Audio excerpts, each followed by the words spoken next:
أعوذ بالله من الشيطان الرجيم. بسم الله الرحمن الرحيم. ومن الناس من يقول آمنا بالله فإذا أوذي في الله جعل فتنة الناس كعذاب الله ولئن جاء نصر من ربك ليقولن إنا كنا معكم أوليس الله بأعلم بما في صدور العالمين وليعلمن الله الذين آمنوا وليعلمن المنافقين. وقال الذين كفروا للذين آمنوا اتبعوا سبيلنا ولنحمل خطاياكم وما هم بحاملين من خطاياهم من شيء إنهم لكاذبون. وليحملن أثقالهم وأثقالا مع أثقالهم وليسألن يوم القيامة عما كانوا يفترون.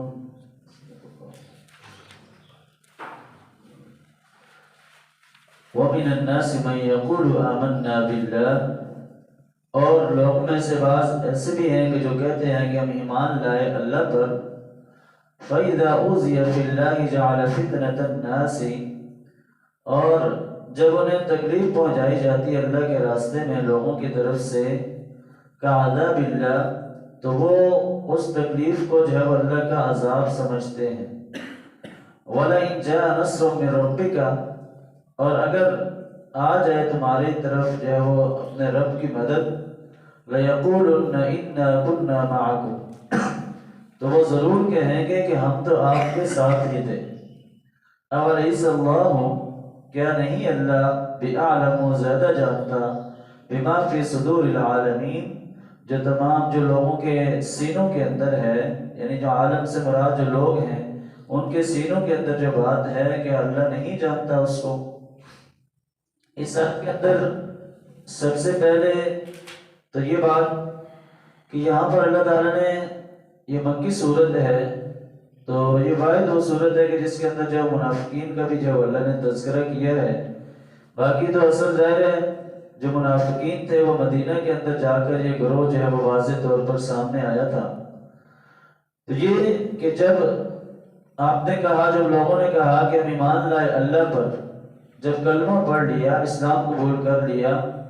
تو اس کے بعد اگر ان کو اللہ کے راستے میں کوئی تکلیف پہنچی، کوئی آزمائش آئی لوگوں کی طرف سے، جو ہے وہ ہو سکتا ہے کہ ان کو تکلیف پہنچائی گئی ہو،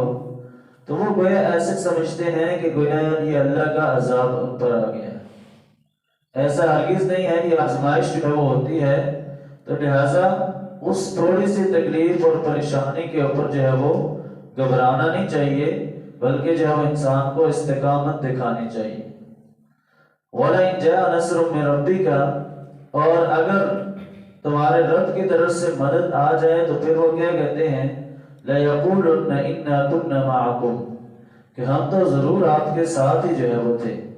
یہ منافقین کا ایک جو ہے وہ طرز عمل ذکر کیا گیا ہے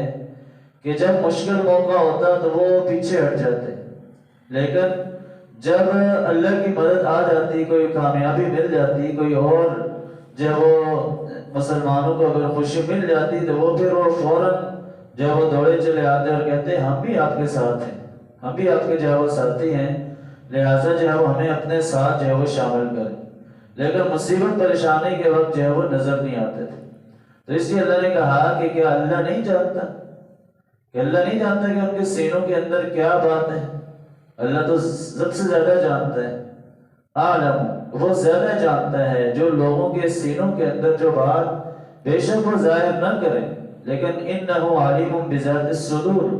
وہ تو سینوں کی باتوں تک سے واقف ہے. آپ کے دل میں جو خیال آتا ہے وہ بھی رب جانتا ہے، لہٰذا اللہ سے کوئی بات جو ہے وہ چھپی ہوئی نہیں ہے. وَلَيَعْلَمَنَّ اللَّهُ الَّذِينَ آمَنُوا، اور اللہ ضرور جو ہے وہ ان لوگوں کو ظاہر کر کے رہے گا کہ جو ایمان لائے. وَلَيَعْلَمَنَّ الْمُنَافِقِينَ، اور ان کو بھی ظاہر کر دیا جائے گا کہ جو منافقین ہیں، کہ یہ واضح کر دیا جائے گا. یہ گویا مستقبل کے حوالے سے اللہ تعالیٰ اہل ایمان کو یہ بات بتا رہے ہیں کہ جو ایمان والا ہے وہ بھی ظاہر ہو جائے گا، اور جو منافق ہے اس کے بارے میں بھی جو ہے وہ پتہ چل جائے گا۔ جس سے ظاہر ہے جہاد کے موقع پر منافقین کا جو ان کی بات ہے وہ بالکل سامنے آ جاتی تھی کہ وہ کیا کرتے تھے کہ جب جہاد کا موقع ہوتا تو اس وقت جو بہانے بنا کر رخصت لینے کی کوشش کرتے، لیکن جب مسلمان فتح یا ہو کر واپس لوٹتے، مال غنیمت تقسیم کرنے کی باری ہوتی، تو اس وقت آ کر جب وہ سب سے پہلے کھڑے ہوتے کہ ہم اگر یہ مسئلہ ہمارے ساتھ نہ ہوتا تو ہم تو پتہ نہیں کفار کے ساتھ کیا کرتے۔ تو یہ ان کا ایک طرز عمل تھا کہ جو منافق ہوتا ہے وہ اپنا فائدہ ہر جگہ تلاش کر رہا ہوتا ہے، چاہے وہ مسلمانوں کے ساتھ ہو کافروں کے ساتھ ہو، اس کا جو مطمع نظر ہوتا ہے کہ مجھے بس فائدہ ملے جہاں سے ملنا ہے۔ تو یہی کام جو ہے وہ اللہ نے کہا کہ اللہ ضرور ان لوگوں کو ظاہر کر کے رہے گا، اور بالآخر ظاہر مدینہ کے اندر وہ لوگ پھر جب اللہ تعالیٰ نے ان کو جو بے نقاب بھی کیا اور ظاہر بھی ہوئے، تو اس لیے کہا کہ یہ جو لوگ بات دل کے اندر اور ہو زبان پر اور ہو، تو یہ بات اللہ کو ہرگز جو ہے وہ پسند نہیں ہے۔ وقال الذین کفروا، اور کہا ان لوگوں نے جنہوں نے کفر کیا، للذین آمنوا اتبعوا، ان لوگوں سے کہ جو ایمان لائے، انہوں نے کہا کہ اتبعوا سبیلنا، کہ ہمارے راستے کی پیروی کرو، ولنحمل خطایاکم، ہم آپ کی خطاؤں کا بوجھ اٹھا لیں، وما هم بحاملین من خطایاہم من شیء، اور نہیں ہے وہ ان کی خطاؤں کا جو ہے وہ کچھ بھی بوجھ اٹھانے والے، انہم لکاذبون، بے شک وہ جھوٹے ہیں۔ اب یہ بھی ایک مکہ کے جو حالات تھے، ظاہر ہے جب نوجوان طبقہ اسلام قبول کر رہا تھا تو اس وقت ظاہر ہے کچھ ایسے لوگ تھے کہ جو بزرگ یا جب بوڑھے لوگ، انہوں نے نوجوانوں کو یہ بات سمجھانے کی کوشش کی کہ یہ تم جو ہے وہ جس راستے پر چل رہے ہو یہ ٹھیک نہیں۔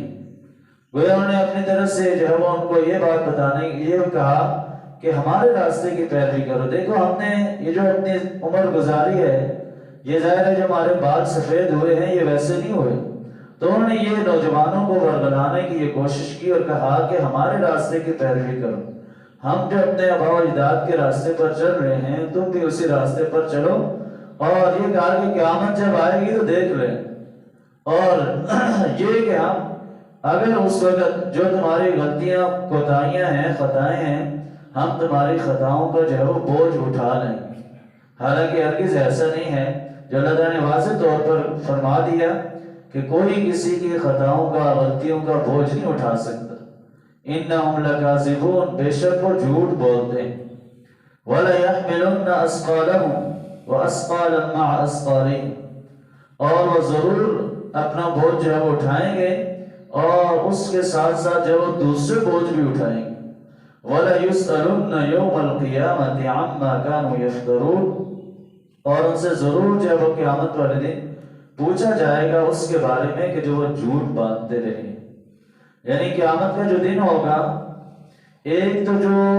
اللہ کا نافرمان بندہ ہوگا، جو نافرمان گناہگار شخص ہوگا، ایک تو اس کے اپنے گناہوں کا وبال، اس کا بوجھ جو ہے وہ اس کے اوپر ہوگا، اور دوسرا یہ ہے کہ اس کے ساتھ کچھ اور بوجھ بھی اس پر ہوں گے، اور وہ بوجھ ہوں گے کہ جو اس نے دنیا کے اندر اللہ کے جب انسانوں کو جب ورگلانے کی کوشش کی، لوگوں کو راہ راست سے دور رکھا، تو ان لوگوں کی غلطیاں کوتاہیاں گناہ اس کا بوجھ بھی جو ہے وہ اس کے ذمہ ہوگا۔ جیسے دیکھیں اگر کوئی آپ کسی کو نیکی کے راستے پر لگاتے ہیں،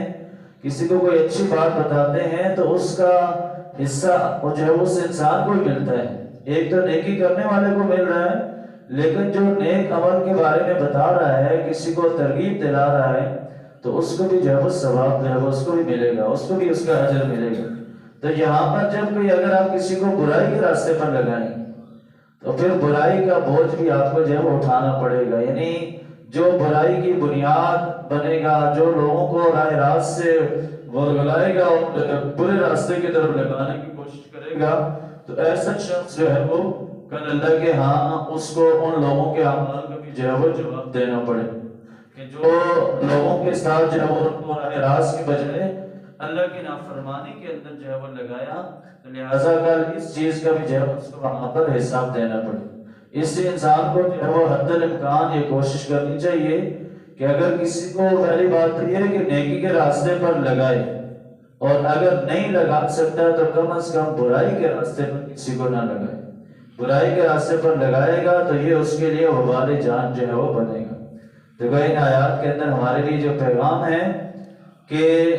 عبادت کوئی بھی عمل ہے،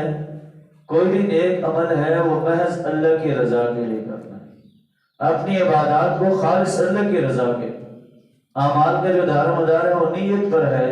لہٰذا جب تک آپ کی نیت ٹھیک نہیں ہوگی، آپ چاہے جتنا بڑا بھی عمل کر لیں، اللہ کے ہاں اس کی جو ہے وہ کوئی وقت نہیں۔